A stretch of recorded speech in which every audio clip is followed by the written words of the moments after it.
धर्मम भजस्व सततम त्यज लोक धर्मान। अब ये बात कई लोगों को अनुचित लगेगी, लेकिन सुन लीजिए, लोक धर्म का त्याग करो। लोक धर्म क्या है?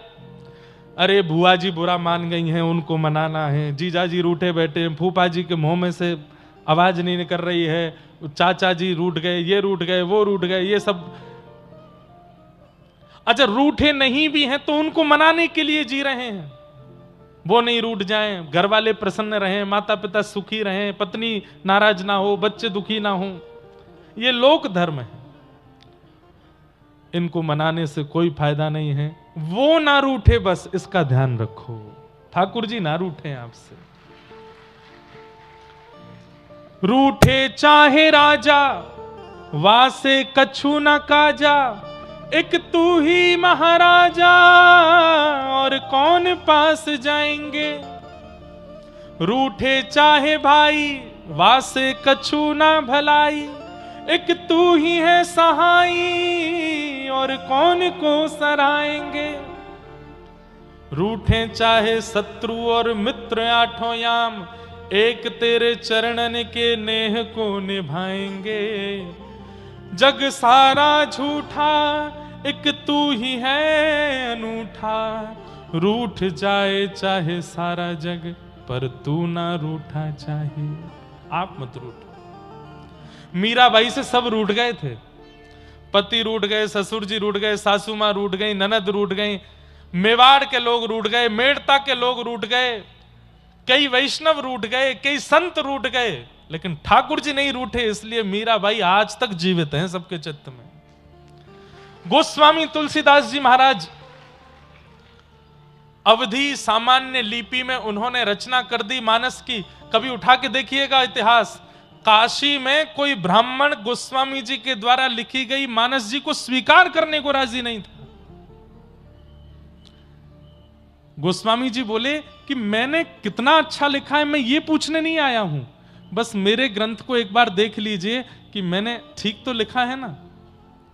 तो लोग बाग पढ़ करके हंस जाते थे, ये कैसी भाषा है, ये कौन सा शब्द है, ये क्या तुमने संस्कृत के जगत में, हिंदी साहित्य के जगत में तुम ये सामान्य लिपि में लिख रहे हो, अवधी भाषा में लिख रहे हो, ग्रामीण भाषा में लिख रहे हो, कोई नहीं पढ़ेगा इसको। आज हर हिंदू वैदिक सनातन धर्मी के घर में भले ही रामायण ना हो, लेकिन पूरी चौपाइयों में से अगर एक चौपाई भी प्रसिद्ध है तो सबको याद तो है, मानस जी सबको स्मरण में। अच्छा चलिए, मानस जी नहीं भी याद है। राम दुआरे तुम रखवारे, होत ना आज्ञा बिन पसारे, सब सुख लहे तुम्हारी शरणा, आपन तेज समारो आपे, तीनों लोक हाथ पे कापे, भूत पिशाच निकट नहीं आवे,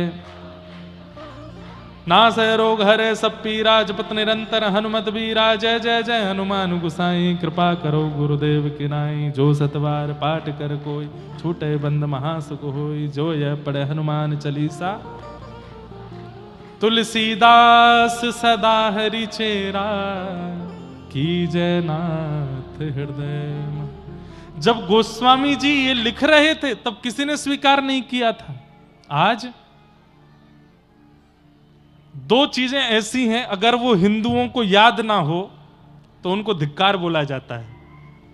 पहला, भारत का राष्ट्रगीत राष्ट्रगान याद ना हो, ध्वजारोहण हो रहा हो और सावधान की अवस्था में मौनी चला रहा हो तो उसको लोग, ए तू मर जा चुल्लू भर पानी में डूब के, हिंदू होकर के तुझको ये सब नहीं आता। और दूसरा, यदि हनुमान चालीसा चल रही तो कई लोग तो यही देखते हैं कौन कौन नहीं बोल रहा है, किसको, ए तुझे हनुमान चालीसा नहीं आती, अरे राम राम राम, तूने क्या कर दिया। आज सबको याद है हनुमान चालीसा। क्यों? क्योंकि जब सब रूठ गए थे गोस्वामी जी से, उस समय भी राघव नहीं रूठे थे, क्योंकि जानते हैं कि ये सत्य है। इसलिए संसार का कोई भरोसा नहीं है भैया, ये कब आपसे रूठ जाए, कब आपसे मान जाए, कब आपका हो जाए, कब आपसे पिछड़ जाए। इसलिए इसको मनाने, रिझाने और रुठाने में मत लगो। ठाकुर जी ना रूठें बस। और ठाकुर जी के रूठने के कुछ मुख्य मुख्य कारण हैं, उनका ध्यान रखना। सबसे पहला कारण, ठाकुर जी कब रूठते हैं? भैया इधर देख लो, कथा सुन लो। ठाकुर जी के रूठने के कुछ मुख्य कारण हैं। उनमें सबसे पहला कारण है कि ठाकुर जी के किसी भी भक्त का आप अपमान मत करो, अपराध मत करो। यदि आपने अपमान कर दिया तो ठाकुर जी रूठ जाएंगे। सबसे विशेष ध्यान रखिए, किसी वैष्णव का, संत का, ऋषि का, महत्पुरुष का, भगवत भक्त का, अरे हम कह रहे हैं कुछ नहीं आता उसको, लेकिन तिलक भी लगाता है, कंठी पहनता है, इतना मात्र भी है, तो भी उसका अपमान मत कीजिए, अपराध मत कीजिए। ठाकुर जी को प्रिय नहीं लगता। ठाकुर जी को वैष्णव अपराध प्रिय नहीं है। महाराष्ट्र में भगवान पंढरीनाथ विराजमान हैं, जिनको विट्ठल भगवान कहते हैं। उनके एक भक्त हुए जिनका नाम था चोखो मेला। क्या नाम था? चोखो मेला।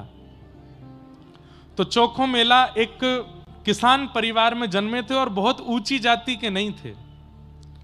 पर ठाकुर जी को इन सब से फर्क नहीं पड़ता कि आप कौन से कुल के हो, कौन सी जाति के हो, कौन सी प्रजाति के हो। आप मानव भी नहीं हो ना, तो भी गजेंद्र भी बन गए तो भी वो रक्षा करने आएंगे। वो इतना विचार नहीं करते। तो चोखा मेला जी जो थे, चोखो मेला ऊंचे कुल में नहीं जन्मे थे। बचपन से ठाकुर जी का इतना चरित्र सुना कि एक दिन अपने बगीचे के कुछ फल तोड़ करके ले गए ठाकुर जी के लिए। मंदिर में जैसे ही पहुंचे तो ठाकुर जी के सामने अपना झोला खोलने लगे। पुजारियों ने कहा, ए, क्या करते हो, क्या करते हो? मेरे बगीचे के फल हैं, अपने हाथ से तोड़ के लाया, पंढरीनाथ भगवान को खिला देना। पुजारी पहले तो हंसे, बाद में बोले, चल चल निकल यहां से, तेरे हाथ का तो तेरी परछाई पड़ जाए तो उस स्थान पर पानी डालना चाहिए। तेरे हाथ का टूटा हुआ फल हम ठाकुर जी को खिलाएंगे? ले जा इसको। अरे फल तो पवित्र है ना, पृथ्वी तो पवित्र है, पृथ्वी से फल निकले हैं, इनको तो स्वीकार कर ही सकते हो। पुजारियों ने बहुत डांटा फटकारा, नहीं माने। वो भी लग रहे थे कि नहीं, पवाओ पवाओ। तो पुजारियों ने बहुत मारा और मार पीट के मंदिर से निकाल दिया और वो निकल जाओ यहां से। चोखा मेला जी रोते रोते वापस चले गए और अपने फल बांध करके ले गए। बोले, ठीक है पंढरीनाथ, आप तो अमीरों के देवता हो, अमीर 56 भोग लेके आएंगे तो पालोगे, गरीब यहां पे फल तोड़ के लाया तो आप पिटवा रहे हो पुजारियों से मुझे। दुखी होकर के चोखा मेला जी चले गए। रात्रि के समय अपने आसन पर, अपने घर पर बैठे थे। इतने में ही क्या देखा, बड़ी सुंदर कस्तूरी की सुगंध आ रही है, दूर से मणियां जैसी चमक रही हों और सुंदर नूपुरों की आवाज आ रही है, खूब सारे गहने पहने कोई व्यक्ति आ रहा है। और जैसे ही थोड़ा सा प्रकाश हुआ तो क्या देखा, साक्षात पंढरीनाथ भगवान चोखा मेला जी के सामने आ गए। चोखा मेला बोले, आप कौन? बोले, मुझे भूल गए, मैं विट्ठल पांडुरंगा, सुबह आए थे तुम दर्शन करने। हाँ, तो सुबह तो मार पीट के भगवा दिया था आपने मुझे, अब क्यों आए हो मेरे घर पे? ठाकुर जी बोले, देखो ये पंडा पुजारी लोग हैं ना, ये दिल के बुरे नहीं है, पर इनको कभी कभी लगता है कि कोई म्लेच्छ ना आ जाए, कोई मुस्लिम रूप बदल के ना आ जाए, कोई मंदिर अपवित्र करने ना आ जाए, इसलिए थोड़ी रोक टोक करते हैं। बोले, रोक टोक? मारा मुझको? अरे तो इसीलिए तो मैंने भी उसका प्रायश्चित किया, मेरे भक्त को मारा। क्या प्रायश्चित किया? बोले, आज मैंने भोजन नहीं किया, सुबह मैंने राजभोग नहीं किया, ब्यारू नहीं किया, कलेऊ नहीं किया। क्यों? मेरा भक्त फल लेके आया, वो मुझे नहीं खिलाया तो मैं भूखा रहा, और जब मंदिर बंद हो गया तो तेरे घर आया हूं खाने, चल अब मुझे खिला दे। चोखा मेला जी के सामने ठाकुर जी बैठ गए, केला खिलाए, अमरूद खिलाए, सेब खिलाए, ठाकुर जी को अपने हाथ से खिला रहे हैं। कुछ फल बच गए तो ठाकुर जी अपनी पीतांबरी आगे करके बोले, ये फल दे दो, मैं बांध के ले जाऊंगा। तो चोखा मेला बोले, यहीं खा लीजिए। तो ठाकुर जी बोले, मैंने भोजन नहीं किया था ना, तो रुक्मणी जी भी भूखी हैं, वो भी भूखी बैठी हैं, तुम्हारे फल ले जाऊंगा तो रुक्मणी जी को खिला दूंगा, उनको भी पवा दूंगा मैं। चोखा मेला जी बड़े प्रसन्न हो गए, फल भर के दे दिए। अब सोचिए, ठाकुर जी अपनी पीतांबरी में फल बांध के ले गए रुक्मणी जी के लिए, और मंदिर में जाके रुक्मणी जी को खिलाया। सुबह 4 बजे जैसे ही कपाट खुले मंगला के लिए, तो फल के छिलका पड़े थे गर्भगृह में, सारे फलों के छिलके पड़े। पुजारी सब बोलने लगे ये छिलके भीतर कैसे आ गए? अरे मंदिर तो बंद करके गए थे, चारों तरफ से खिड़कियां लगी थी, ये छिलके अंदर कैसे आए और कौन खा के गया है? तब एक पुजारी बोला, अरे कल वो आया था एक चोखा मेला, उसको हमने मंदिर में घुसने नहीं दिया, तो बाहर खड़े होके बड़ी बड़ी अभद्र भाषा बोल करके गया था। हो ना हो, अपना बदला लेने के लिए कैसे भी मंदिर में घुस के पूरा मंदिर अपवित्र करने की भावना से खा करके छिलके फेंक दिए। हम मानवों में क्वालिटी है क्या? बिना सच जाने अपने मनगणंत भावों को बनाने की, सबके अंदर है, बना लिया। अब एक भी पंडा पुजारी ये नहीं सोच रहा है कि मंदिर तो खुला नहीं, ताला का सील तो निकला नहीं, वो चोखो मेला अंदर कैसे आया होगा? बोले वो बाद का विषय है, पहले उसको पकड़ के उसकी धुनाई करो। सुबह सुबह 5 बजे सारे पंडा पुजारी पहुंच गए चोखा मेला के घर। सो रहे थे बेचारे बड़े प्रेम से कि ठाकुर जी आए रात को। सुबह उठा के पुजारी जी ने फिर मारा उनको। चोखा मेला बोले अब मैंने क्या किया? बोले तू मंदिर में घुस गया भीतर और वहां फल खा करके छिलका फेंक के आया पांडुरंग के पास। चोखा मेला बोले नहीं नहीं नहीं नहीं, मैं नहीं गया था, पंढरीनाथ मेरे घर आए थे। बोले और मारो इसको, ये बताना चाहता है कि पंढरीनाथ इसके बड़े हैं, इससे भी, ये पंढरीनाथ से भी बड़ा, इसके घर आएंगे। अरे हम लोगों को 25-25, 30-30 साल सेवा करते हो गए, हमारे तो स्वप्न में भी नहीं आए, तेरे घर आ गए हो। अरे मैं सच बोल रहा हूं, मैं ये हमको नीचा दिखाने के लिए सब बातें बोल रहा है, और मारो इसको। इतना मारा। चोखा मेला वहीं बैठे बैठे रोते रोते बोले जय हो पंढरीनाथ, तेरी लीला बड़ी अद्भुत, मैं तो कुछ कर ही नहीं रहा हूं, जबरदस्ती पिटवा रहे हो मुझे। लौट करके पंडा पुजारी सब अपना हाथ अब बढ़िया लगा, बढ़िया बदला लेके आए, उसी ने किया था ये सब। लौट करके जब पुजारी आए तो क्या देखा? मंदिर का मुख्य द्वार बंद, भीतर की किवाड़ बंद, सारी खिड़कियां बंद, सब बंद है। खोलने का प्रयास किया, नहीं खुला। खूब जोर लगाया, हजारों की हजार पंडा पुजारी जोर लगा रहे हैं, लेकिन मंदिर नहीं खुल रहा है। सब प्रयास कर लिए, शाम हो गई, मंदिर जब नहीं खुला तो सब पुजारी समझ गए हमसे कोई अपराध हुआ। घुटने के बल बैठ करके सब कान पकड़ के क्षमा मांग रहे हैं। बोले पंढरीनाथ हमने किया क्या, बताओ तो। ठाकुर जी बोले अब जब तक पृथ्वी प्रलयकालीन समुद्र में नहीं डूब जाएगी तब तक मेरा पंढरीनाथ मंदिर बंद रहेगा। क्यों? क्योंकि तुम सबने मिलकर एक मेरे परम वैष्णव भक्त का अपमान किया, अब मैं किसी को दर्शन नहीं दूंगा। सबने खूब प्रयास किए, 2-3 दिन तक ठाकुर जी ने मंदिर नहीं खोला, अंदर से बंद कर लिया। तब पुजारियों ने कहा प्रायश्चित बताइए कि हम क्या करें। ठाकुर जी बोले मेरी सोने की पालकी है, उसको लेकर के जाओ और चोखो मेला को बैठा के नाचते गाते हुए उसको यहां लेके आओ, तब मंदिर खुलेगा।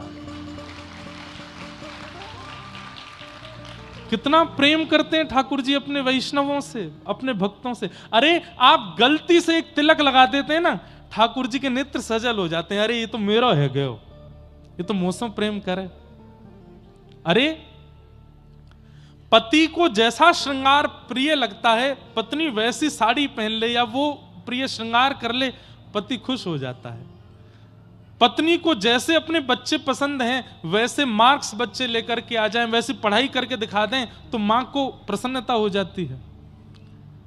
ठाकुर जी को वैष्णव भेष, वैष्णव भाव, एकादशी निष्ठा आदि आदि ये सब प्रिय हैं। जब हम एक भी धारण कर लेते हैं ना, ठाकुर जी इतने प्रसन्न हो जाते हैं। और फिर उसको कोई पीड़ा देता है तो ठाकुर जी बहुत पीड़ित हो जाते हैं। इसलिए हमारी प्रार्थना, कभी किसी वैष्णव का अपमान मत कीजिएगा, ठाकुर जी रूठ जाएंगे। दूसरा, कभी किसी धाम का अपमान मत कीजिएगा। जगन्नाथपुरी गए, वृंदावन गए, द्वारिका गए, किसी ने पूछा कैसा लगा? अरे बहुत भीड़ थी वहां तो, अरे महाराज इतनी कोहनी पड़ी, कोई व्यवस्था नहीं है, इतनी गंदगी, ये था वो था। ठाकुर जी बोलते हैं मैंने बुलाया तो नहीं था, क्यों आए? मेरा धाम, मेरा तीर्थ मुझे प्रिय लगता है, तुम क्यों उसका अपमान कर रहे हो? ठाकुर जी के धाम का अपमान नहीं, वैष्णव का अपमान नहीं। ब्राह्मणों का अपमान नहीं, संतों का अपमान नहीं। इस पूरे में आपको ठाकुर जी का नाम नहीं, ठाकुर जी के बारे में अगर दो बात आप गलत बोल दोगे ना, उनको बुरा नहीं लगेगा, पर उनके जनों के बारे में कुछ मत बोलो, ठाकुर जी को वो सहन नहीं होता। इसलिए वैष्णव अपराध लग गया है आपको, इसका प्रमाण क्या है? कथा में नींद आना, कथा में मन ना लगना, सत्संग में, परिक्रमा में, धाम जाने में, प्रसाद में स्वाद ना आना, नीरस लगना, भक्ति की संबंधी वस्तुओं में नीरसता का आना, ये इस बात का प्रमाण है कि ठाकुर जी आपसे रूठ गए हैं। आप जो काम करते हो वो काम बन नहीं पाता, इसका मतलब ये नहीं ठाकुर जी रूठ गए ना, अभी भाग्य में नहीं है, जब होगा तो हो जाएगा। आप चलते चलते गिर गए तो इसका मतलब ये नहीं ठाकुर जी रूठ गए हैं। आपने कोई बहुत सुंदर व्यवस्था की और वो कार्य ठप हो गया, इसका मतलब ये नहीं ठाकुर जी रूठ गए। हम लोग कह देते हैं दुकान खोली चली नहीं, अरे भगवान नाराज बैठे हैं मुझसे तो पता नहीं किस बात, ना ठाकुर जी नाराज नहीं, अभी आपका भाग्य नहीं है। ठाकुर जी नाराज हैं, इस बात का प्रमाण क्या है कि महाप्रभु जगन्नाथ सामने खड़े हैं लेकिन आपको दर्शन करने में आनंद नहीं आ रहा, तो समझो ठाकुर जी रूठे हैं। कथा चल रही है और आप कथा में बैठ करके बस ये सोच रहे कब पूरी होगी, कब जाऊं, मन नहीं लग रहा है, समझो ठाकुर जी रूठ गए। आप प्रसाद पा रहे हैं और प्रसाद में लग रहा है इसमें तो नमक ही नहीं है, इसमें तो नींबू ही नहीं डाला, ठाकुर जी को ऐसे ही भोग लगा दिया, समझो ठाकुर जी रूठ गए हैं। किसी संत महापुरुष को देख करके लगे इनमें ज्यादा प्रभाव नहीं है, वो वाले महाराज जी ज्यादा अच्छे हैं, समझो ठाकुर जी रूठ गए हैं। तिलक लगाने में लगे छोटा ही लगा दीजिए, इतना बड़ा पूरा माथा भरने के लगा दो, समझो ठाकुर जी रूठ गए हैं। घर पे पंडित जी पूजा कराने के लिए आए, पंडित जी 5 मिनट में करा दो, कितनी देर की पूजा है, 25-30 मिनट लगेगा, नहीं 5 मिनट में जल्दी जल्दी वाला करा दो, समझो ठाकुर जी रूठ गए हैं। भगवत क्रियाओं में मन ना लगना, रुचि ना लगना, आनंद का संवर्धन ना होना, इस बात का प्रमाण है कि ठाकुर जी आपसे रूठ चुके हैं। इसलिए ये सब रूठ जाएं कोई बात नहीं, वो नहीं रूठना चाहिए। अपनी क्रिया, अपनी व्यवस्था, अपना स्वभाव, अपना नियम ऐसा निर्माण करो कि वो आपसे कभी ना रूठें।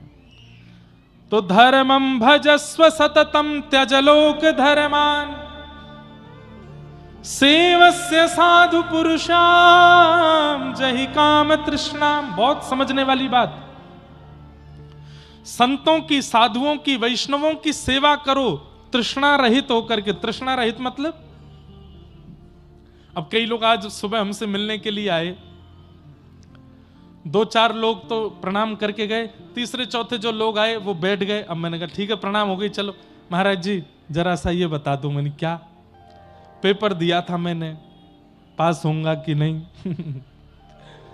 मैंने कहा भैया पहली बात तो ये भविष्य देखना हमसे आता नहीं, दूसरी बात तुमने पढ़ाई कैसी करी थी खुद से पूछो।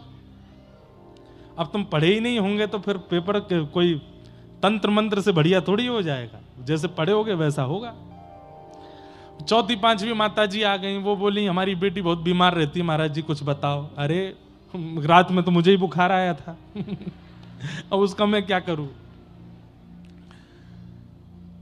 मुझे भी जुकाम हो गया था, उसका मैं क्या करूं। वैष्णवों के पास, कथा वक्ताओं के पास, ब्राह्मण पंडितों के पास, साधु संतों के पास कामना रहित होकर के जाइए। सेवस्य साधु पुरुषाम जहि काम तृष्णाम, किसी कामना से नहीं जाइए।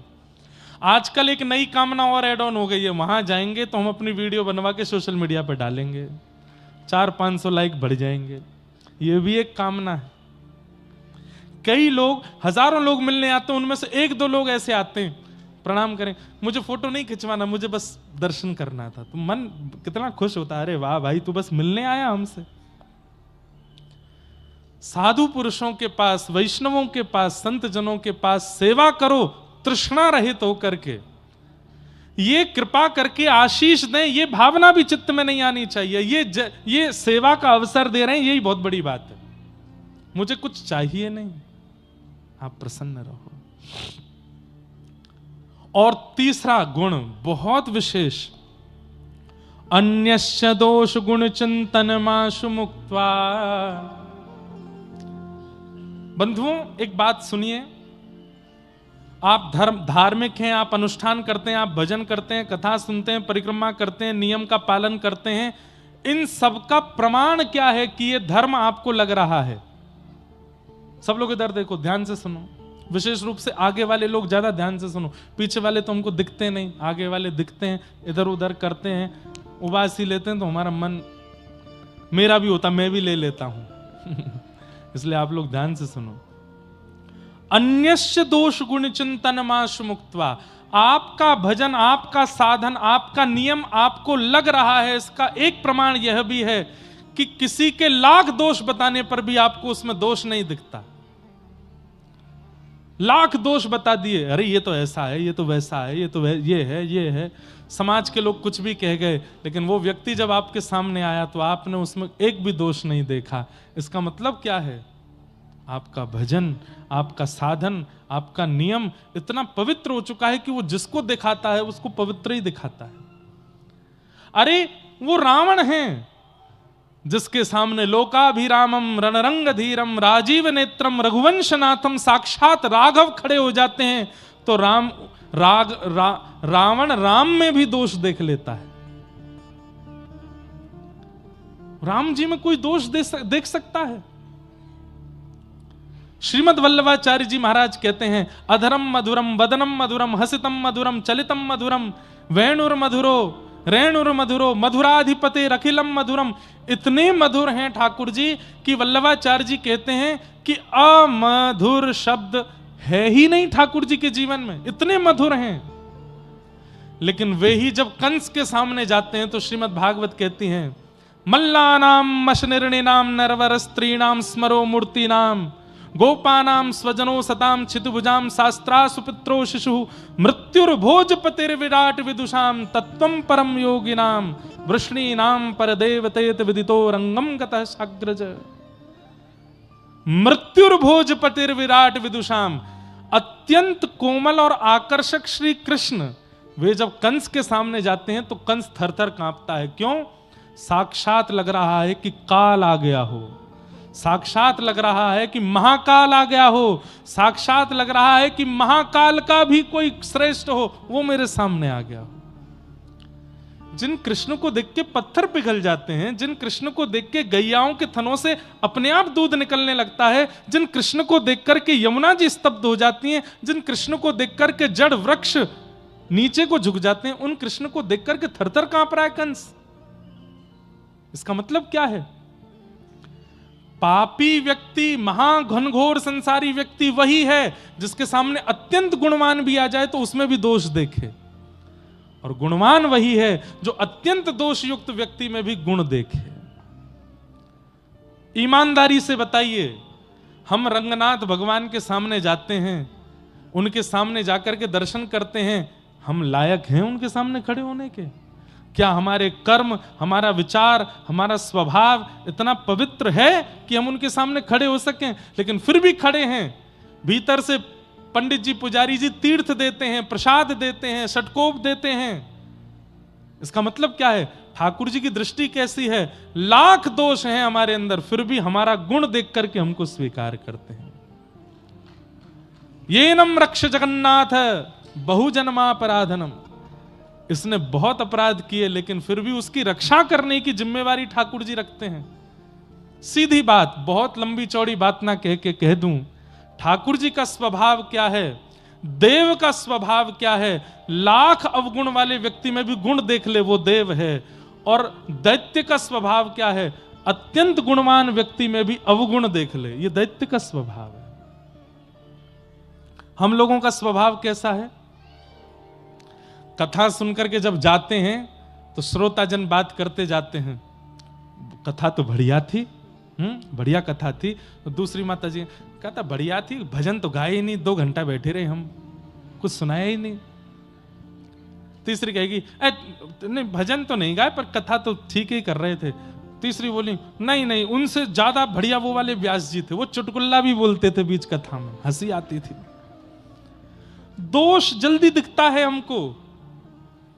अरे मैं कथा में बताता हूं, परिवार के लोग जब संबंध देखने जाते हैं अपने बेटा का बेटी का, तो मामा जी गए, पिताजी गए, माता जी गई, साथ में ताई जी गई, 4 लोग गाड़ी में बैठ के जाते हैं, लड़की देखने गए।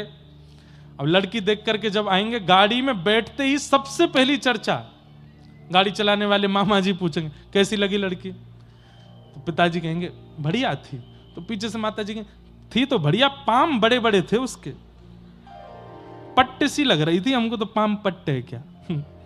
तब दूसरी सहेली बोलेगी पाम बड़े थे, कान भी थोड़े विचित्र थे। तब अरे हमको तो आंखों से थोड़ी सी टेढ़ी मेढ़ी सी लग रही थी। दोष जल्दी देखते हैं हम, और 10 दोष देखने के बाद फिर क्या कहते हैं, अब ठीक है संसार में सब में दोष तो है ही, पर लेकिन परिवार अच्छा है, पिताजी अच्छे हैं, धनवान है, कर दो ब्याह। हम दोष पहले देखते हैं, गुण बाद में देखते हैं। लेकिन नाम जापक का, वैष्णव का, भक्त का स्वभाव होना चाहिए वो गुण पहले देखे, और जिसने गुण पहले देख लिया वो बाद में दोष देखेगा ही नहीं। गुण देखिए, गुण दर्शन करो, सब में गुण दर्शन। तो अन्यस्य दोष गुण चिंतनमाशु मुक्त्वा, उसके बाद अंतिम लक्षण, 5वां लक्षण बताया, सेवा कथा रसमहो नितराम पिबत्वम। फिर कथा रस का पान करोगे तब कथा चित्त में विराजेगी, समझ आवेगी, आपका उद्धार करने वाली होगी। यह ज्ञान उपदेश प्रदान किया है किसने? श्री गोकर्ण जी महाराज अपने पिताजी से कह रहे हैं, धर्मम भजस्व सततम त्यजलोक धर्मान सेवस्य साधु पुरुषाम जहि काम तृष्णाम अन्यस्य दोष गुण चिंतन मास मुक्त्वा सेवा कथा रसमहो नितराम पिबत्वम। इस कथा रस को पीते रहो। बोले कितना पिए? बोले पीते ही रहो, नितराम पिबत्वम। बंधुओं, आपने, ये तो कटनी वालों का सौभाग्य, 1.5 महीना पहले भी हम आए थे, 1.5 महीना के अंदर दोबारा आ गए। 1.5 महीना हुआ, 2 महीने हो गए हैं, 1.5 ही हुआ ना। कौन से नवंबर में आए थे, अब फरवरी का प्रारंभ है आज से। तो यहां तो बार बार कथाओं का क्रम बन रहा है, बार बार संत जन, बार बार ऋषि जन, बार बार ऐसे महत्पुरुष जन, बार बार कथा वक्तागण आ रहे हैं। हम कह रहे हैं कि हम अगर 2-4 हफ्ता बाद फिर आ जाएं, फिर से आओ कथा सुनने। एक बार में मन भरना नहीं चाहिए। आ नहीं रहा हूं मैं इतनी जल्दी आ तो नहीं रहे हैं, पर अगर बाय चांस आ भी जाएं तो ये मन में भाव नहीं आना चाहिए कि सुन तो लई हमने, कितनी बार सुने, ये महाराज जी को कुछ काम नहीं, आती रहते हैं, 1.5-2 महीना में आ ही जाते हैं। अरे नितराम पिबत्वम, सुनते रहो, सुनते रहो, सुनते रहो, जब तक तन में प्राण है। कटनी शहर में आप जब तक रह रहे हो, इस शहर के परकोटे में कोई भी कथा वक्ता व्यास आ जाए, आपका नियम होना चाहिए मुझे जाना ही है, सुनना ही है। चाहे वो व्यास जी श्रेष्ठ हैं, अश्रेष्ठ हैं, 1 मिनट के लिए जाना है, जाना जरूर है, सुनना है। ये सुनना मत छोड़िए। श्रवणम कीर्तनम विष्णु स्मरणम पाद सेवनम अर्चनम वंदनम दास्यम सख्य आत्मनिवेदनम, सुनकर के कल्याण हो जाएगा। और भैया कथा रस सुनी नहीं जाती, पी जाती है। पिबत भागवतम रसमालयम मोहर हो रसिका भुविभावुका। श्रीमद् भागवत जी का प्रथम श्लोक है, जन्माद्यस्य यतोऽन्वयात् इतरतः। कृष्ण परख अर्थ इसका करें। जो देखो पूरी कृष्ण कथा एक ही श्लोक में सुनाई देगी, ध्यान से सुनिएगा। जो जन्म लेते ही अन्वयाद इतरतः, ठाकुर जी जन्म लेते ही जहां जन्म लिया, जिन माता पिता के पास लिया, वहां से कहां चले गए? गोकुल चले गए, दूसरे माता पिता के पास चले गए। चार्थे स्वविज्ञ स्वराट, जो अविज्ञ हैं, अनविज्ञ नहीं है, सब जानते हैं। कौन किस भावना से ठाकुर जी के पास जाता है, कौन क्या इच्छाएं लेकर के जाता है, ठाकुर जी को सब पता है। ठाकुर जी सब जानते हैं। एक बात सुनिएगा, जिसे हमारी परिस्थिति नहीं पता उसको बताना चाहिए, पर जो सब जानता है। अरे हमारी परिस्थितियां भी जिसके द्वारा ही प्रकट हुई हैं, उन्हें कुछ बताने की आवश्यकता, वो सब जानते हैं, सब पता है। ठाकुर जी को कई बार हनुमान जी के दर्शन करने हम जाते हैं, भोले बाबा पे जल चढ़ाते हैं, नारायण प्रभु का कैंकर्य करते हैं, तो प्रार्थना करते करते कई बार हमारे नेत्र बंद हो जाते हैं, हाथ जुड़ जाते हैं और हम अपने विषाद ठाकुर जी से कहने लगते हैं, हे नाथ ये वाला काम थोड़ा सा बिगड़ा हुआ है, माता जी थोड़ी अस्वस्थ हैं, बच्चे थोड़ी बात नहीं मानते हैं, या जो भी आपका विषय है आप बोल देते हो ठाकुर जी से। आवश्यकता नहीं है, वो अनावश्यक है। ठाकुर जी जानते हैं, उन्हें सब पता है, उन्हें बताने की आवश्यकता नहीं है। उसे बताया जाता है जो ना जानता हो, उसे प्रमाण दिया जाता है जो ना जानता हो। एक कथा सुनाते हैं, आपने शायद नाम सुना होगा, सदन कसाई, नाम सुना है? महाप्रभु जगन्नाथ जी के परम भक्त हुए श्री सदन कसाई।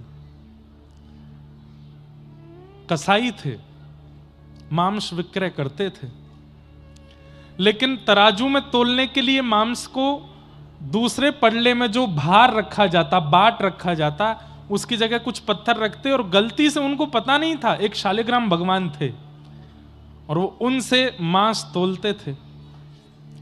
जब मांस तोलते थे तो शालिग्राम भगवान लुढ़कते थे दूसरी तरफ। एक बार कोई साधु जा रहे थे, मुंह पे कपड़ा रख के, कसाई की दुकान है, तो कपड़ा रखते हुए गए, उनकी दृष्टि जैसी पड़ी, साधु तो इसलिए देखते हैं कि भाई इन जीवों का भी, इन पे भी भगवान कृपा करे जो बेचारे निर्दोष रूप से कट गए हैं। तो साधु की दृष्टि पड़ी तो उन्होंने देखा दूसरे पडले में तो मांस था ये, पर इधर वाले पडले में ऐसा क्यों लग रहा है कि शालिग्राम भगवान है, ये पत्थर समझ के इसने रख लिए हैं। साधु लौट करके आए, फिर से देखा शालिग्राम जी ही थे। उन्होंने कही, भैया भैया, ओ भैया देवता, तुम जो कर रहे हो ना ये तो पाप है ही, पर उससे भी बड़ा महापाप तुम ये कर रहे हो कि तुमने दूसरे पडला में ठाकुर जी धरे हैं। सदन कसाई भले ही कसाई थे लेकिन हृदय से बड़े सरल थे। महाराज जी मुझे पता नहीं था। बोले भगवान है, इनको हमें दे दो। महात्मा ले गए। कथा सबको पता है, मैं सूक्ष्म में जो मूल बात है उस पर आऊंगा, लेकिन थोड़ा सुना दूं, जिन्होंने नहीं सुनी वो सुन लो। सदन कसाई के यहां से ठाकुर जी को ले गए। साधु महात्मा लेकर के गए, पंचामृत अभिषेक किया, इत्र लगाया, चंदन लगा करके ठाकुर जी को तुलसी माला पहनाई, चांदी के सिंहासन पर विराजमान किया, 56 भोग लगाए। रात्रि में स्वप्न में ठाकुर जी आ गए और स्वप्न में आके ठाकुर जी बोले, मेरो मन ना लग रहा। महात्मा बोले, आपका मेरे घर मन नहीं लग रहा? बोले नहीं। कहां जाना है आपको? वृंदावन जाना है, जगन्नाथपुरी जाना है, बद्रीनाथ जाना, कहां जाना है आपको? कहां मन लगेगा? बोले मोए वही के पास जानो है, सदन कसाई के पास। तो साधु बोले, कसाई है वो, निर्दोष निर्मम जीवों की हत्या करके उनका मांस बेचता है, उसके पास जाना है। ठाकुर जी बोले, वो कैसा भी हो पर हृदय से बहुत सरल है, मुझे उसके तराजू में लुढ़कने में बहुत अच्छा लगता है, मुझे उसके पास छोड़े आओ। महात्मा बोले, भगवान कुछ कृपा करो ना। ठाकुर जी बोले, वो सदा के लिए सुधर जाएगा, तुम जाकर के जब उसको अनुग्रहित करोगे।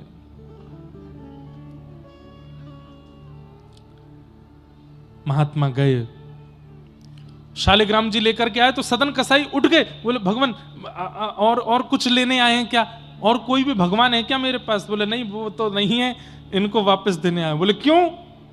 बोले ठाकुर जी बोल रहे हैं तुम्हारे तराजू में उनको आनंद आ रहा है, अब तुम इनको रखो अपने पास। सदन कसाई के नेत्र सजल हो गए कि ठाकुर जी 56 भोग, चांदी का सिंहासन, नियमित सेवा, इत्र की सेवा, चंदन की सेवा छोड़ करके यहां बदबूदार कसाई खाने में मेरे लिए आ गए। सब छोड़ करके मेरे लिए ठाकुर जी आ सकते हैं, तो क्या मैं ठाकुर जी के लिए दुष्कर्म नहीं छोड़ सकता? उसी समय अपनी दुकान बंद कर दी और आज के बाद मैं कसाई खाने में नहीं रहूंगा। ठाकुर जी ने जब मेरे लिए सिंहासन छोड़ दिया, मेरे लिए सेवा छोड़ दी, मेरे लिए पवित्रता छोड़ दी, मैं ठाकुर जी के लिए अपवित्रता नहीं छोड़ सकता, छोड़ दिया।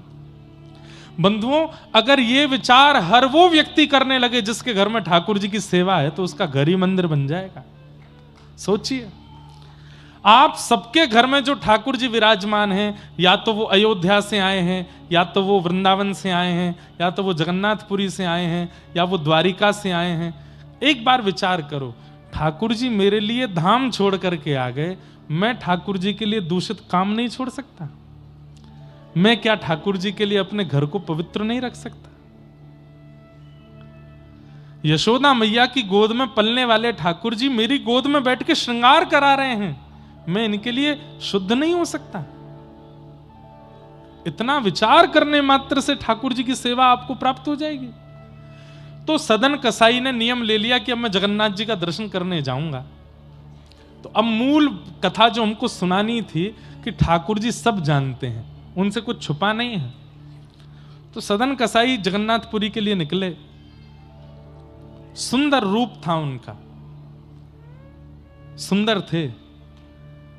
एक नगर में पहुंचे तो वहां एक नगर पर एक मनचली एक रहती थी। विवाह उनका हो चुका था, लेकिन उनके मन किसी पे भी आ जाते थे। सदन कसाई को जब उन्होंने देखा तो इनके ऊपर उस स्त्री का मन आ गया। रात्रि का समय, सदन कसाई तो अपने मार्ग पे ही चद्दर सी लगा के सो गए। सुबह उठ के निकलना है, पुरी के मार्ग पे थे, पुरी जा रहे थे। बहुत ध्यान से सुनिएगा। उस स्त्री का इन पर मन आ गया, तो इनकी दृष्टि भी उस स्त्री पर पड़ी, तो इन्होंने तो दूर से उसको प्रणाम किया। सबको प्रणाम करते थे। तो उस स्त्री ने इनको कोई इशारा किया जिसको ये समझ नहीं पाए, और इशारे में उस स्त्री ने ऐसा कहा कि अगर तुम मुझे स्वीकार करो तो मैं अपने पति का वध करके तुम्हारे साथ आ जाऊंगी। ऐसा कुछ इशारा किया। लेकिन सदन कसाई तो बड़े भोले भाले, इन्होंने तो हाथ ही जोड़ के हाँ हाँ कर दी होगी कुछ, और उस स्त्री ने अपने पति का वध कर दिया। और वध करके आ गई इनके पास, बोले अब मुझे स्वीकार करो। सदन कसाई बोले, मैया, माता, देवी, मैं तो ठाकुर जी से मिलने के लिए निकला हूं, संसार में फंसने के लिए नहीं आया हूं। यदि संसार मेरी इच्छा होती तो मैं तुम्हें स्वीकार कर लेता, लेकिन ठाकुर जी मेरी इच्छा है, ठाकुर जी मेरी गति है, उनको छोड़ मैं ये संसार में नहीं पड़ना चाहता। आप मैया मुझे पुत्र मान लो, मुझे भैया मान लो, लेकिन मैं आपका पति नहीं बन सकता। अब वो स्त्री तो बोली, अरे तेरी वजह से मैंने अपने पति के वध कर दिया। बोले सदन कसाई, तुमने मार दिया उनको? बोले हाँ। बोले मैंने इशारा तो किया था। बोले मुझे क्या पता कि तुम क्या इशारा कर रही हो। अब उस स्त्री ने पूरे नगर में हल्ला कर दिया कि इनके कहने पर और इसी ने ही मेरे पति को मरवाया है, ऐसा करके पूरा दुष्प्रचार कर दिया। सदन कसाई दुखी नहीं हुए, जगन्नाथ जी से बोले, हे जगन्नाथ, एक बार इन नेत्रों को आप दिख जाते, फिर भले ये जीवन में ये सारे प्रमाद आ जाते तो मैं सह लेता। आपका दर्शन हुआ नहीं, आपके धाम आ नहीं पाया, आपका महाप्रसाद मिला नहीं, उससे पहले ये सारे षड्यंत्र कार्य मुझको रोक रहे हैं। हे नाथ, एक बार दिख जाओ, फिर भले ही मेरे साथ कुछ हो जाए, मुझे चिंता नहीं, पर अभी मुझे दर्शन तो दे दो एक बार। राजा, जो उस नगर का राजा था, उसने सदन कसाई को बुलाया और कहा, देखो इस स्त्री ने जो आरोप लगाए हैं उससे तुम दोषी साबित होते हो। बताओ तुम्हें क्या दंड दिया जाए। जो तुमने किया है उससे मृत्युदंड ही तुमको मिलना चाहिए। सदन कसाई बोले, देखिए मुझे मृत्युदंड स्वीकार है, पर मैं एक कार्य के लिए निकला हूं, वो करके आ जाऊं, फिर मुझे मार दीजिएगा। तो जनता चिल्लाने लगी। जनता सबसे पहले समर्थन में आती है, नहीं नहीं नहीं नहीं, इसको मारना है, और हमने तो देखा था, इसने इशारे किए थे। सदन कसाई बोले, तीसरा आदमी नहीं था वहां पे, फिर भी देखो सब राग में आलाप ले रहे हैं, हमने देखा था, हम इसके सबूत हैं, हम गवाह हैं, इसको मृत्युदंड दो। राजा बोले, भैया देखो, जिसको मृत्युदंड देते हैं उसकी अंतिम इच्छा भी माननी पड़ती है। उसकी अंतिम इच्छा यह है कि मैं दर्शन कराऊं फिर मार देना, तो नहीं नहीं, आप ऐसे कैसे छोड़ तक, आप राजा हैं, हमको न्याय दिलाइए, हम इस अबला नारी के साथ में हैं, इसको न्याय मिलना चाहिए। राजा ने सदन कसाई को देखा, बोले भैया तेरी तरफ एक भी वोट नहीं है, अब क्या करूं मैं। सदन कसाई बोले एक काम कर दीजिए। बोले क्या? मुझे मृत्युदंड लौटने पर दे दीजिएगा, पर अभी इन सबको संतोष हो जाए मेरे दोनों हाथ काट दीजिए, आप मेरी दोनों भुजाएं काट दीजिए। राजा ने सब लोगों से कहा, बोले भैया ये भी छोटी बात नहीं है, कोई व्यक्ति अपनी भुजा आगे कर रहा है कि काट दीजिए, वो किसी काम का नहीं रह पाएगा जीवन भर, मृत्युदंड भी इसको दे देंगे लेकिन इसकी भुजा काट देते हैं। तो सब बोले हाँ भुजा काटो, कुछ तो करो करो। लेकिन दोनों भुजाएं काट दी सदन कसाई के, कोई दोष नहीं था उनका, निर्दोष। और बंधुओं, जब निर्दोषों को दंड दिया जाता है ना, तो फिर केस ठाकुर जी की अदालत में पहुंच जाता है। फिर ठाकुर जी देखते हैं उस निर्दोष को चाहिए सबूत ना प्रस्तुत करे, प्रतीक्षा करे, ठाकुर जी लेके आएंगे सब कुछ। सदन कसाई के दोनों हाथ काट दिए। सदन कसाई रो तो रहे हैं लेकिन प्रसन्नता में रो रहे हैं। किसी शुभ चिंतक ने आकर के पूछा, तुम्हारे दोनों हाथ काट दिए, तुम्हारे दोनों हाथ काट दिए, तुम फिर भी हंस रहे हो, तुम फिर भी प्रसन्न हो, क्यों?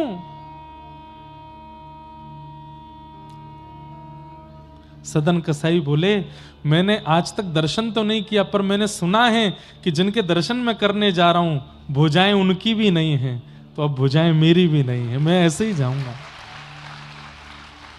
महाप्रभु जगन्नाथ की भी भुजा नहीं है।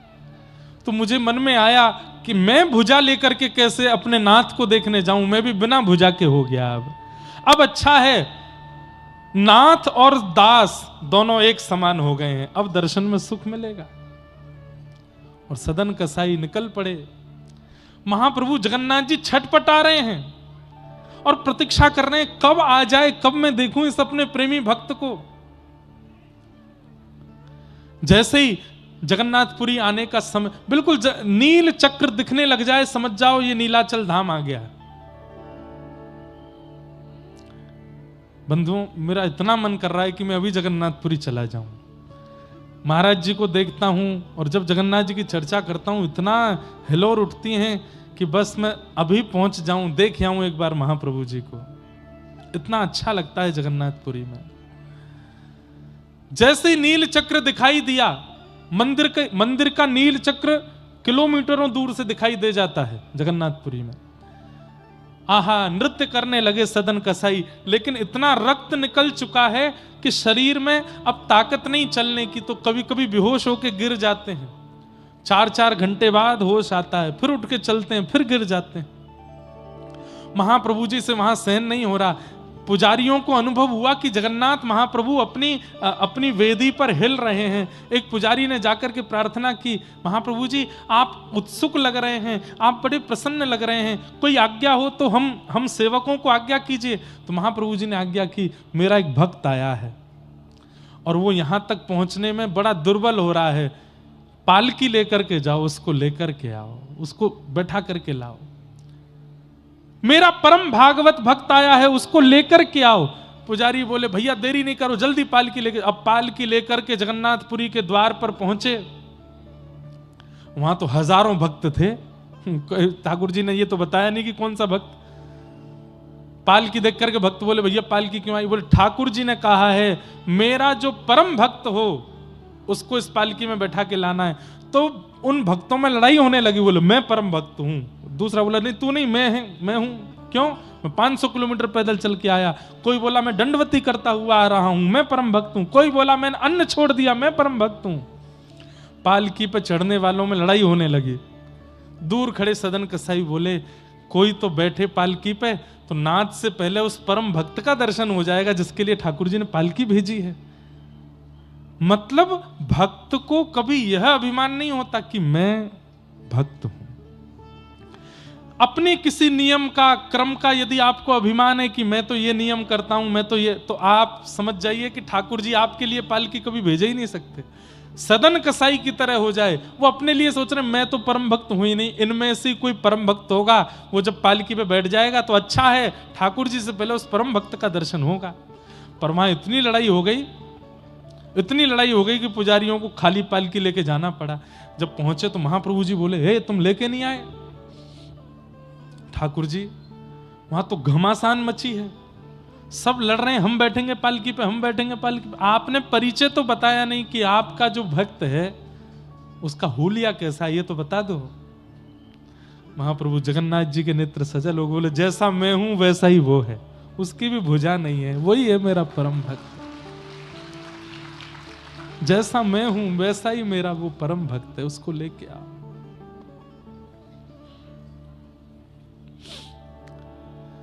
पुजारी पालकी लेकर के गए और उन हजारों की भीड़ में सबसे दूर कोने में बैठे हैं सदन कसाई, बिना हाथों के। पुजारियों के नेत्र में सजल हो गए, दौड़ करके गए, सदन कसाई को उठाने लगे, बोले बैठो पालकी में, तुम्हारे लिए पालकी भेजी है। सदन कसाई रो रहे हैं, आपने गलती की होगी, भूल हो गई होगी। अरे ठाकुर जी ने कोई नाम बताया होगा, पता बताया होगा, मैं नहीं हो सकता, मैं परम भक्त, मैं तो जीवन भर कसाई रहा हूं, कितने जीवों को मार मार के उनका मांस बेका है मैंने, और अभी भी एक आरोप में बस कुछ दिन की बरी होकर के आया हूं, जाकर के मुझे मृत्युदंड मिलना है, मैं तो बहुत बड़ा आरोपी हूं, बहुत बड़ा पापी हूं, मैं इस पालकी का अधिकारी नहीं हो सकता। आप महाप्रभु जी से पूछ के आइए, दोबारा कोई और भक्त होगा। पुजारियों ने कहा, ठाकुर जी ने नाम नहीं बताया, पता नहीं बताया, स्वरूप बताया, और स्वरूप में जैसे महाप्रभु जी हैं वैसे तुम हो, तुम्हारे लिए आज्ञा की, बैठो। जबरदस्ती बैठा करके लेके आए हैं। इतना प्रेम, इतना करुणा, इतना अनुग्रह तो सदन कसाई ने सोचा भी नहीं था कि महाप्रभु जी देंगे। जैसे ही महाप्रभु जी के द्वार पर आए, जगन्नाथ मंदिर के सिंह द्वार के भीतर ही पतित पावन भगवान का दर्शन होता है। पतित पावन भगवान को देख करके दंडवत किया पालकी से उतर के सदन कसाई ने। आज तक उनके मन में यह नहीं आया कि मेरे हाथ कट गए। सब लोग इधर देखो, ध्यान से सुनो।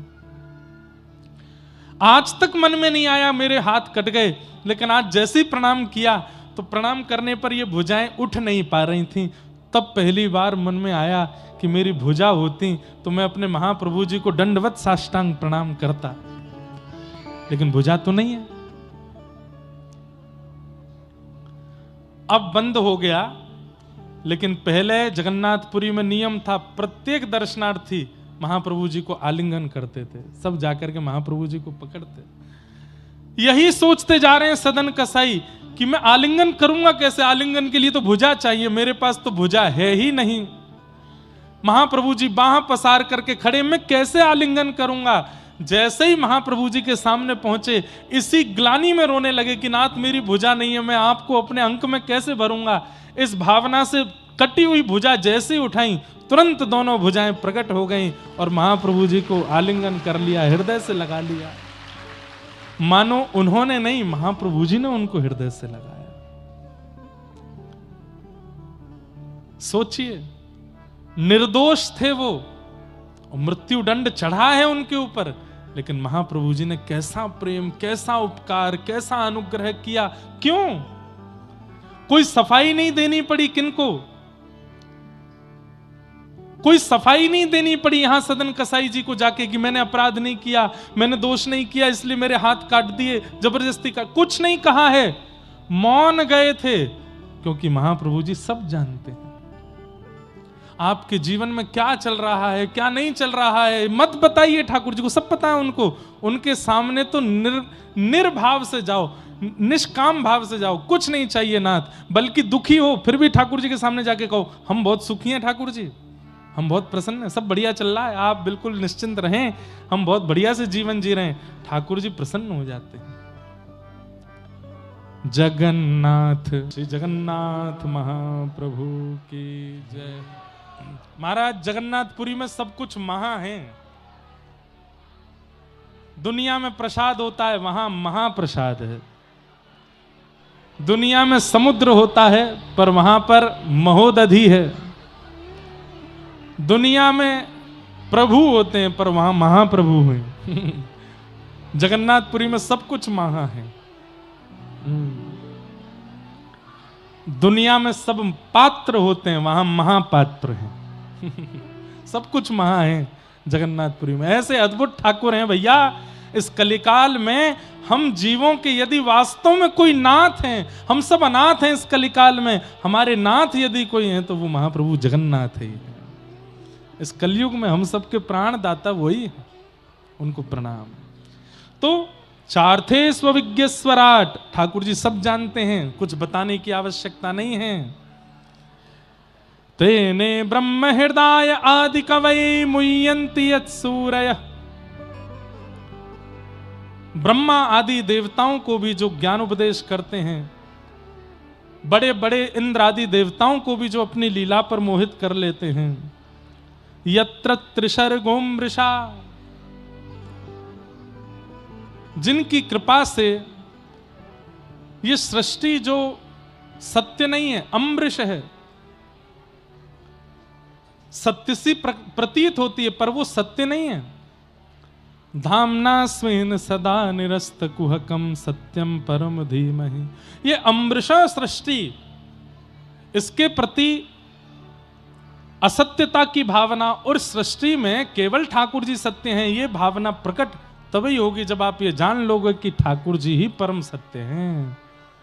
सत्यम परम धीमहि, ऐसे परम सत्य परमात्मा को हम बारंबार प्रणाम करते हैं, परम सत्य भगवान को वंदन करते हैं। धर्म प्रोजित कैतवोत्र परमो निर्मत्सराणाम सताम वैद्यम वास्तवमत्र वस्तु शिवदम तापत्रयोन्मूलनम।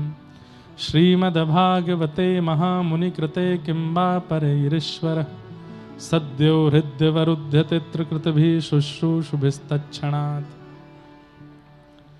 विषय, अधिकारी, संबंध और प्रयोजन।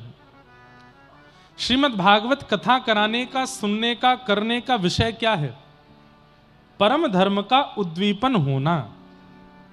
धर्म और परम धर्म में अंतर है।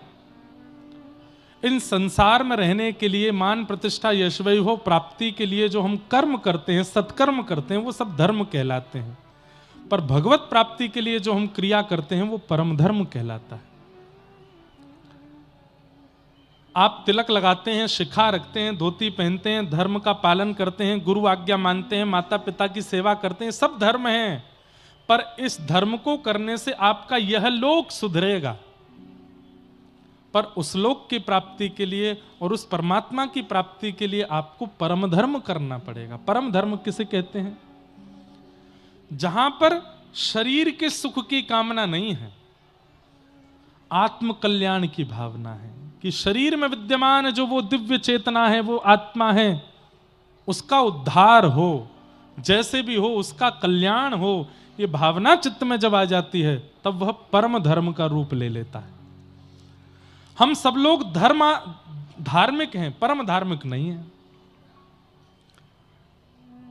धर्म तो करते हैं पर परम धर्म का विचार नहीं करते। अब देखा जाए, सब मंदिर जाते हैं, सब चंदन लगाते हैं, सब तिलक लगाते हैं, सब हनुमान चालीसा करते हैं, पर अधर्म करते समय बिल्कुल भी घबराते नहीं। इसका मतलब परम धर्म नहीं है चित्त में। श्रीमद् भागवत का विषय क्या है? परम धर्म को प्रकट करना। ध्यान पूर्वक सुनिएगा हमारी बात। धर्म और परम धर्म दोनों में अंतर क्या है? आप परिक्रमा लगाने के लिए गए, गिरिराज जी की परिक्रमा, कामतानाथ जी की परिक्रमा, मैहर देवी माता के दर्शन करने पैदल गए, ये क्या है? धर्म है कि परम धर्म है? ये धर्म है। क्यों? शारीरिक क्रिया है, शरीर से परिक्रमा लगाई जा रही है।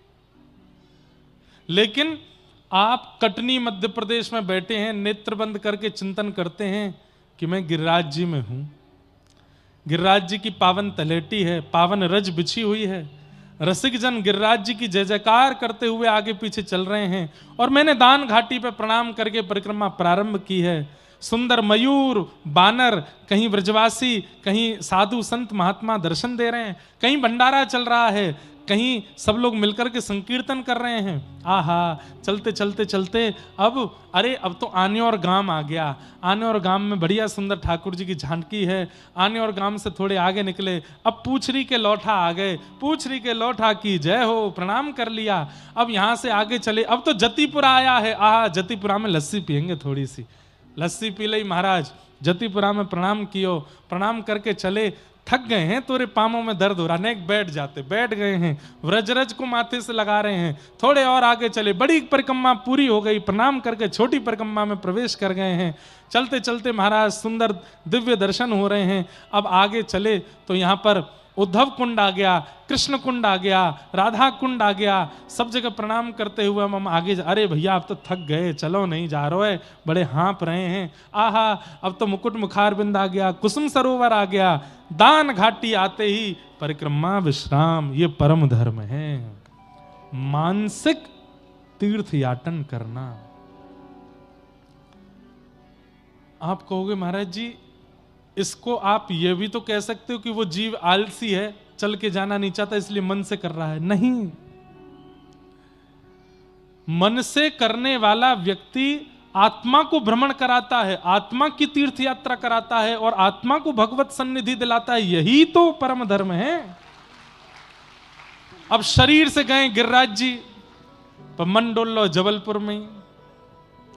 शरीर से तो गोवर्धन नाथ जी की परिक्रमा कर रहे हैं, पर बात कर रहे हैं भैया आपके बीजेपी आवेगी, कौन आवेगो।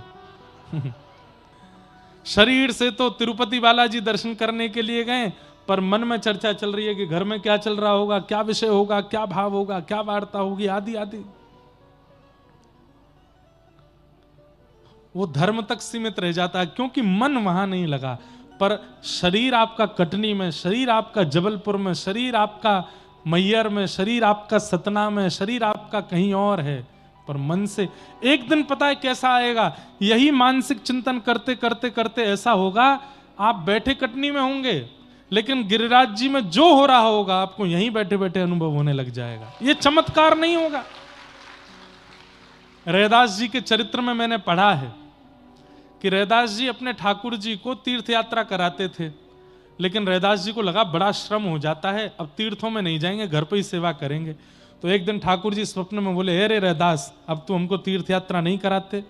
रैदास जी बोले, गाड़ी घोड़ा है नहीं, बहुत पुरानी बात है, महीनों तो यात्रा में ही निकल जाता था। तो रैदास जी ने कहा, जय जय, मानसिक तीर्थ यात्रा कराऊंगा आपको। और रैदास जी अपने ठाकुर जी का नित्य श्रृंगार करते हो, श्रृंगार के बाद नेत्र बंद करके, चलो जय जय, आज आपको जगन्नाथपुरी के दर्शन कराऊं। आहा, देखो नील चक्र है, नीलाचल धाम है, हरि हरि बोलो, हरि हरि बोलो कह करके सब उड़िया भक्त चल रहे हैं। महाप्रभु जगन्नाथ जी कितने सुंदर लग रहे हैं, सुभद्रा जी कितनी अच्छी लग रही हैं, बलभद्र जी कितने प्यारे लग रहे हैं, चलो जय जय महाप्रसाद पालें। मानसिक चिंतन महाप्रसाद का करते थे, जब नेत्र खोलते तो सामने पत्तल पर महाप्रसाद प्रकट हो जाता था रैदास जी के। अरे आप कहोगे ये भी चमत्कार है, तो एक और बात सुनो। एक बार रैदास जी बोले, जय जय बहुत गर्मी पड़ रही है, अब की बार बद्रीनाथ चलते हैं, वहां ठंडक है।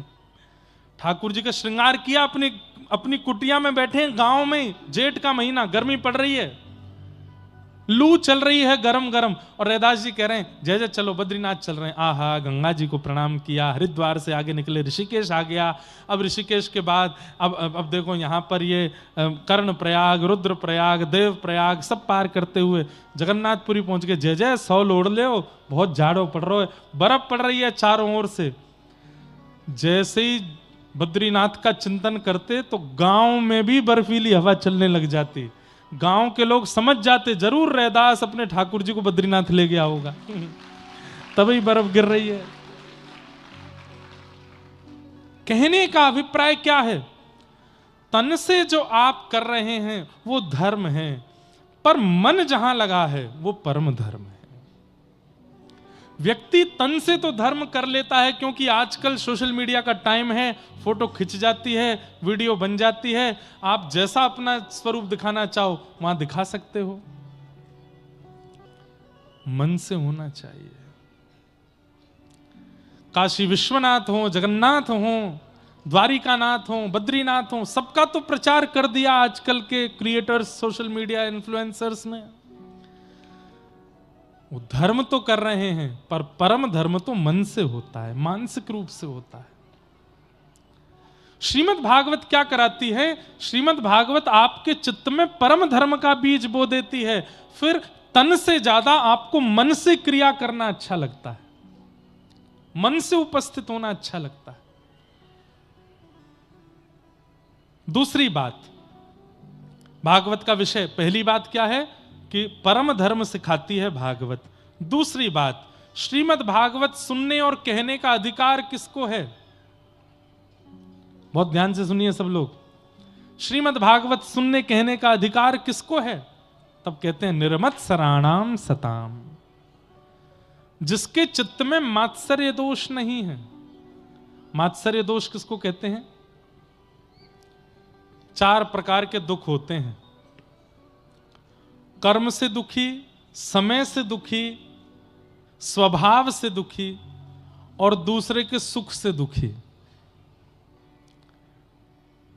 कोई व्यक्ति कर्म से दुखी होता है, ऐसे काम किए हैं कि दुख आता ही रहता है। कोई व्यक्ति समय से दुखी रहता है, समय खराब चल रहा है। कोई व्यक्ति स्वभाव से दुखी होता है।